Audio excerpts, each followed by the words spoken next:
Hi everybody, it's Connie again, and it's May, so we all know what that means. It's time for another Convos with Kim.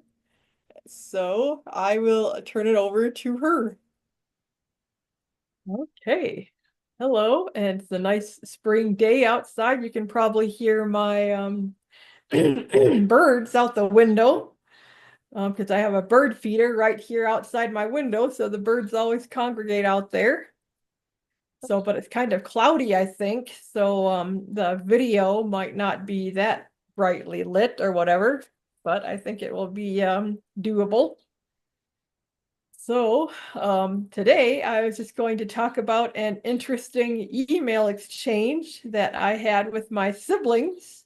And I got to thinking afterwards, this wasn't even my intention at the time or anything, but afterwards I got to thinking, boy, there's a lot of neat things in here that could probably be used for a convos for Kim.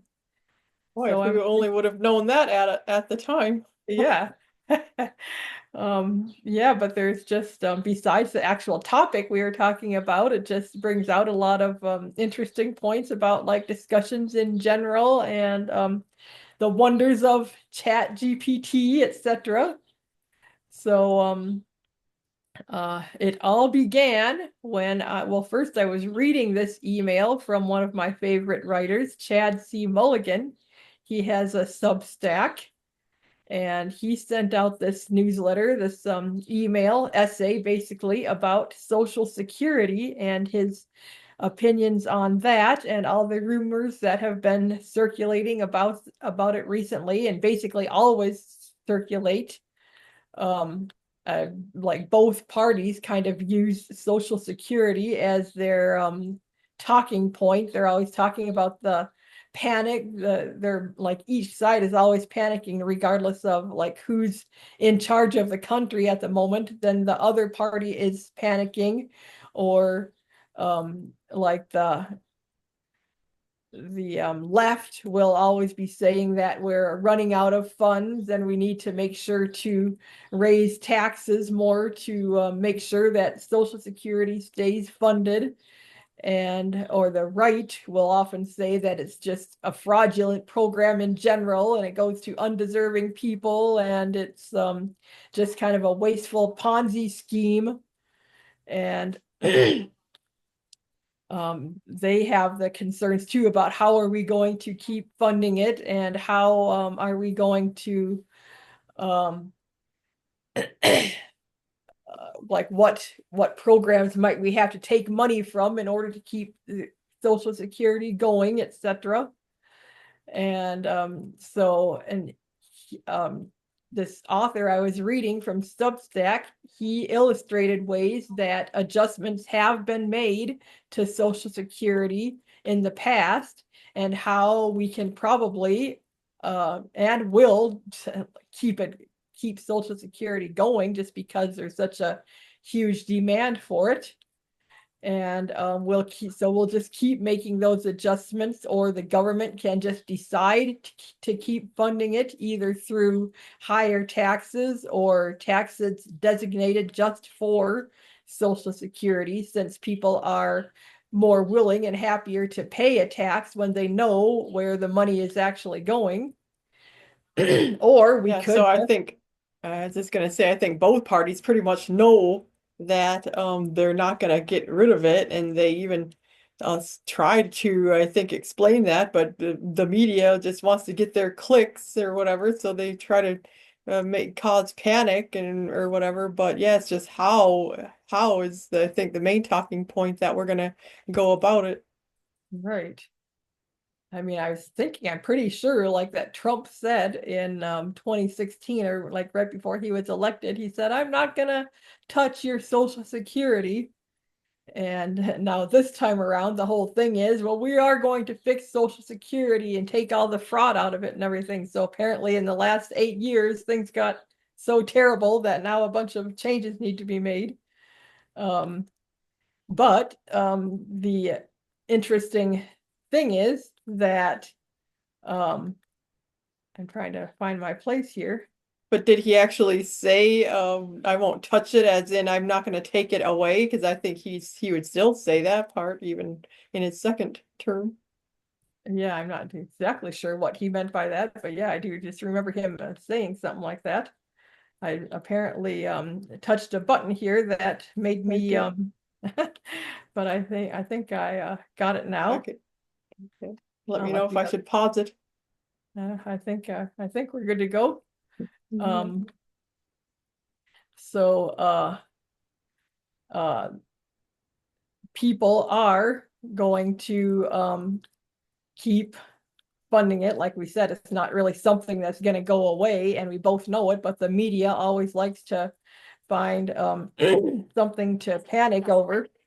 So, oops, I guess I should have turned off my phone. That's a text coming in. Let me turn it off there. So, um, or another option that we could do, instead of thinking of all these ways to keep funding it, like raising our taxes or whatever, is that we can just give out the money like we did during the pandemic. We just made payments to people. So it's a decision that we and the people that we elect will make. um, it's not something that's like just out of our control and that we're helpless in front of all these laws, like the way they keep trying to scare us. It's going to run out of money. Like there's nothing we can do.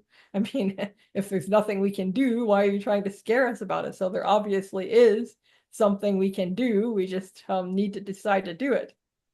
So I forwarded this letter to my siblings, this email, because I thought it made some really good points just about like the history of Social Security and possibilities for the future or whatever. And so, yeah, it's kind of neat, the conversation. I'm glad that I'm in a family where we can like have discussions like this, without everybody getting all bent out of shape usually. And that it's just interesting to talk to my other siblings because we all have slightly differing beliefs, or in some ways, in some areas, very divergent beliefs about politics and religion and all that important things that we enjoy talking about and thinking about. At least my family does. I kind of can't understand people that don't enjoy thinking about those most important things, but whatever. I'm in a family that does enjoy that. So and we can usually yeah, like I said, we can just all discuss it. And one of the keys, I think, is just kind of knowing when to let things go, because the things can get pretty heated once in a while, between all of our different views or whatever. But then we just kind of drop it until next time, or until somebody else has a good point that they think they want to make or whatever. So we kind of have these ongoing discussions either in person or through email. And so, yeah, I'm glad that this one was through email because I was able to use it for this Convos for Kim. So when I sent out this email, then Connie here pointed out that the intention was for Social Security to fund itself from the money that people put into it, because the money has to come from somewhere. It can't just be invented out of thin air. Even if Congress decided to use other funds, those funds would need to be taken from somewhere else. So then that fund, whatever it was, would run short or whatever. And then my brother said that if the government is going to just invent money, number one, then it doesn't also need to come out of his taxes. And but also, if we just keep inventing money, that's going to cause inflation. And that's why he believes in Bitcoin, because more of that can't just be invented. There's a limited supply. So like when more people buy Bitcoin, they don't invent more of it. There's just going to be so many Bitcoins forevermore. So that's why like the price of Bitcoin can keep going up and getting more valuable, rather than our money, as he argues. When people just keep inventing more of that, then that gets less valuable.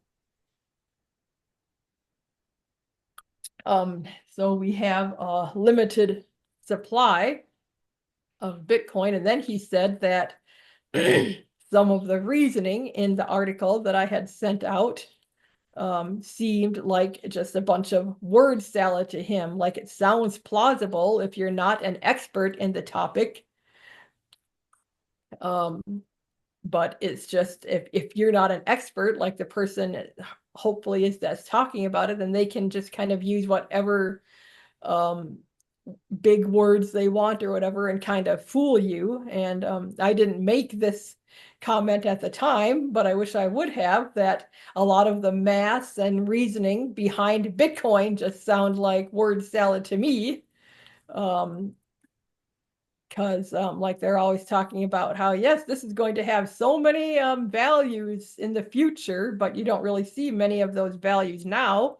I mean, of course, the price of Bitcoin is going up, so that's a good thing for the people that are invested in it, but you don't really see that many real world uses for it yet. And a lot of the reasoning behind it, like people even that are in all this cryptocurrency will admit that they say, well, it's hard to understand, but when you see the overall picture, it's going to work like this or whatever.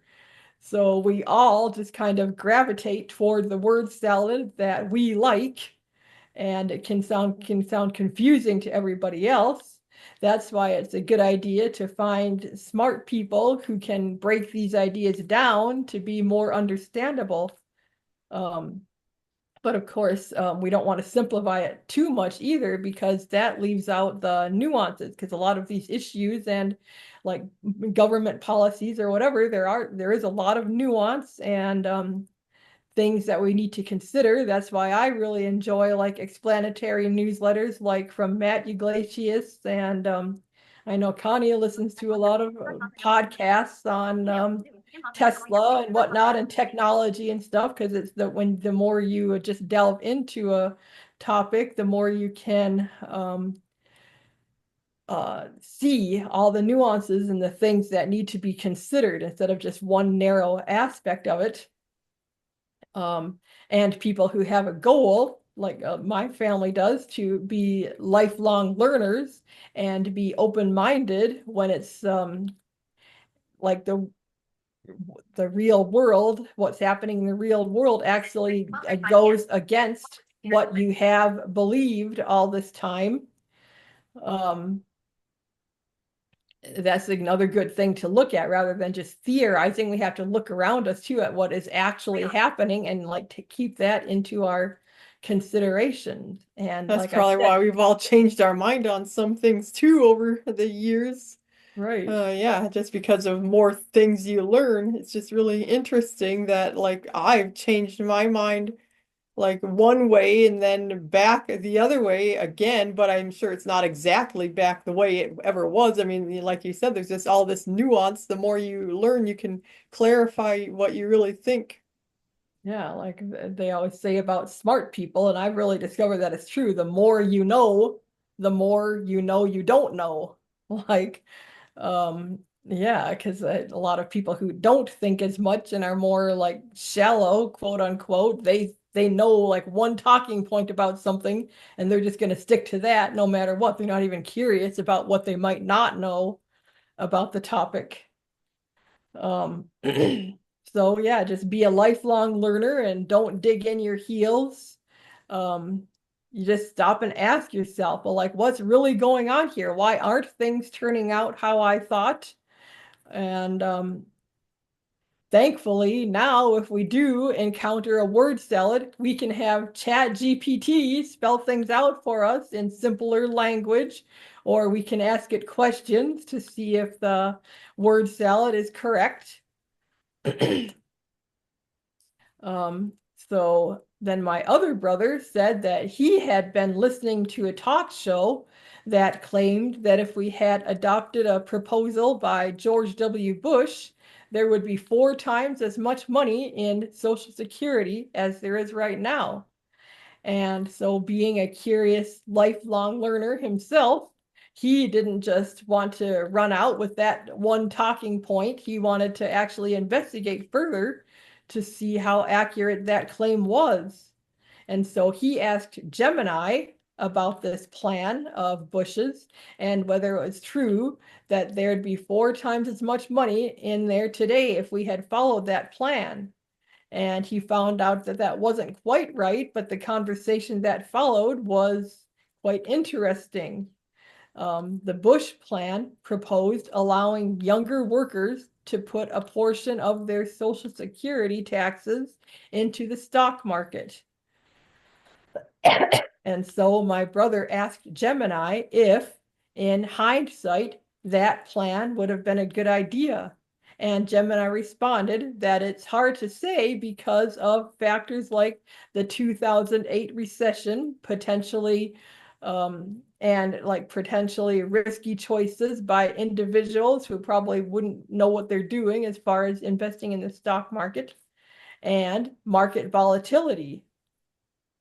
And so my brother responded, and this was with Gemini, where he was actually having a verbal conversation, and the chat bot was responding verbally to him. That's something that probably everybody has seen pop up on their phone or their computer. Whenever you go to do a Google search, they're always recommending Gemini to you, and that's pretty handy because you can just sit down. You don't have to like write out your conversation or anything. You can just talk to it and it will talk back to you and answer all your questions and whatever.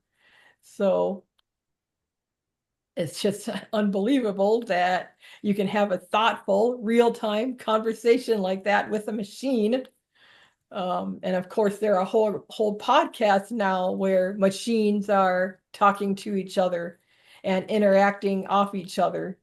And And I don't know if you're going to get to this later, but I remember later in that conversation, I actually told our brother that he should tell it to play devil's advocate because it was almost being too agreeable. So you can just have it go as deep for forever into whatever side of the debate you want it to take. So even if it does tell you that, like, yes, that is true, you can still say, well, what would the other side think about this? And so just keep learning more and more of how each side would is thinking about these things.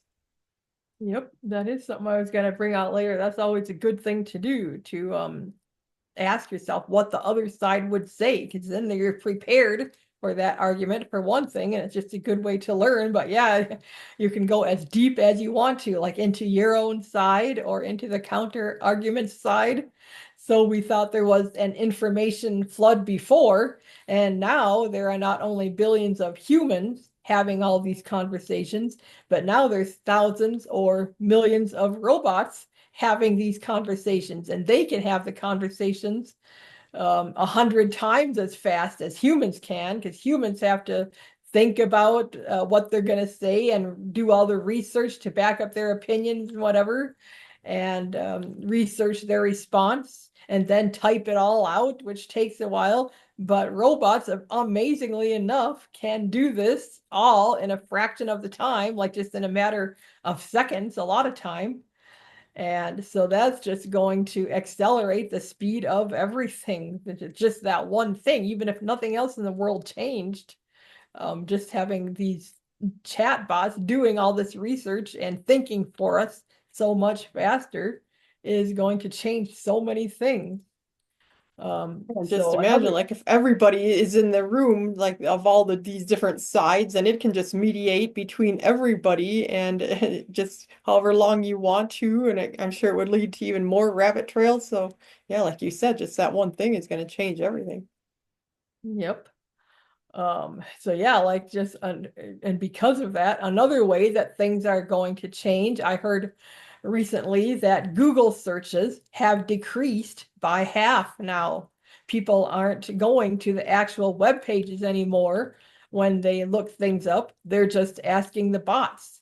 So imagine how that's going to affect advertising and all the publications that were dependent on people actually visiting their page, when you can just have a bot buy something for you, like on Amazon. You're not going to see all the other things on that page that Amazon wanted to tempt you with and wanted you to buy, because you're just asking the bot and they're just doing it. And yeah, you're not visiting the page yourself. So I'm sure the advertisers will still get to us one way or another, but these changes are just happening so fast, like all of a sudden realizing, wait a minute, Google searches have gone down 50%, and then quickly needing to think of another solution. So it's a good thing that we have machines now to do so much of that thinking for us. Um, Anyway, so my brother said, well, that the 2008 recession really wouldn't have mattered in the Bush Social Security plan because this plan was actually offered to young people. The checks of the older people wouldn't have been affected, and things would come back around by the time the younger people retired, and they would have had time to recover their losses. And Gemini acknowledged that, yes, this was correct. So then my brother said that you can't just use a vague term like market volatility as a concern either, because the overall trend of the market is always to go up over time. And Gemini said, well, yes, he was right on that too, but still, there are individual investors who could have made unwise choices that might not have gone well for them. And so Reed said, well, isn't it the case that restrictions were proposed that would have prevented individuals from investing in just any old thing they wanted to willy-nilly? And instead, the funds would have had to be restricted to safer options, just like they are in like Roth IRAs or 401ks. And wouldn't you know it, that indeed was the case. So then he said, well, don't you sense a pattern here? Every time you propose a negative consequence, I can knock a big hole in it. And it agreed with him once again. So it's nice that these chatbots are more willing to admit when they're wrong, and they're more willing to be corrected than humans are. So even if this particular bot was more liberal sounding at first, it had to admit in the end that the Bush plan would likely have been a good idea if we had done that back then. So I was just enjoying this whole conversation and hearing about this conversation that he had had with Gemini. And I was thinking about all these ideas of ways that the government has had and to raise money for Social Security. And I was thinking whether it's a good idea to just invent money.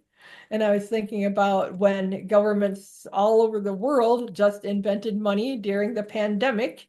And sure, that led to some problems. Maybe we didn't get all the numbers just right, but it was definitely a time when people needed some relief just from all the stresses they were having in general. So having that extra financial cushion was definitely a help. And those cash bonuses or handouts were great to have, even if some people needed them much more than others. And in a case like that, I'd say it's better to probably err on the side of risking giving out too much money than too little, because you don't want to have riots in the streets from people just being totally desperate. And sure, we had some inflation problems and economic problems, and mostly caused by supply chain issues, but they could be argued that those problems were nothing like the current ones that we're facing, economically speaking, due to the tariffs, etc. So basically, governments are just run by humans who will make mistakes or do foolish or self-serving things. So I was just thinking about all that and how quickly things like Chat GPT are changing the world, and how people will be put out of work because of that, and how will governments handle that, and paying not only for retired people, but millions of other people will be put out who will be put out of work, and have to figure out how to finance them also. And of course, that's not the only time when government invents money. We don't have millions of dollars just stored up for every time the government sends weapons to other nations to fight these wars. The government just decides to do something like that, and then or whatever other aid they're sending out, and then the money is just magically there. Basically, they just create the money to do whatever they've decided to do. So I got to wondering, how dangerous is it really for the government to just invent money out of thin air? So I decided to have my own conversation with ChatGPT, and I wrote down my conversation instead of having it verbally. And um, yeah, it reminded me of what I used to do a lot, going on internet forums to discuss big ideas with lots of people. That's something that I used to really enjoy and still do enjoy, though nowadays I get a lot of my information like through podcasts or Substack newsletters or articles or what have you. But I still enjoy making my own case to people and having people argue against that. That's one of the ways that I learn best. And now with Chat GPT, it's even more convenient in some ways because you can just follow a train of thought and um, not have all these distractions of, like, some people are just out there to destroy your argument. They're not interested in learning or having a real discussion. They just want to distract you or shut you down. So when you're just talking to one robot, you don't have all those distractions. And so, yeah, kind of like what Connie was mentioning, I got to thinking about that in the aspect of forums. I got to wondering if forums now will just have a bunch of people inputting information into their chat bots, and then sharing whatever answers they get on the forums, and then a bunch of other people doing that to respond. And yeah, so you could really get to some far out ideas doing it that way, and basically just having endless discussions because there's just no end to what can be brought up so quickly through these chat bots. So it's going to be fun seeing how humans generating these ideas in these new ways, all the things that we'll be able to come up with. Um, and I don't know if that might be a good place to stop. Do you know, maybe we could pause it and see if I should continue, or we could just do the next half next time if you think this is long enough. Oh yeah, I think it's been about 25 minutes or so, so that's probably good. Or you think you're about halfway or something? I think so, yeah. Okay, so do you want to give a little teaser about what will be coming up next, or just kind of continuing on with this same train of thought, or Yeah, it's just like I said, really interesting. I think the best part is kind of yet to come because the chat bot just gave me all kinds of ideas of the future that we might be able to look forward to. And then, of course, my siblings had some responses to that too, of what they liked and didn't like about what the Chat GPT came up with. And so, yeah, that just kind of was a good example to me of how things will probably play out in the future, not only like economically or whatever, but just how we'll be able to bounce ideas back and forth and have fun that way. yeah. So with that, we will say bye for now and be sure to like and subscribe because that really does help. And it's usually only about just a very small percentage of the people who watch actually subscribe, but that really helps algorithms to push it out to more people if you would do that. So I would really appreciate it, and comments are always welcome as well. And so with that, we will see you next month with another Convos with Kim. Woo.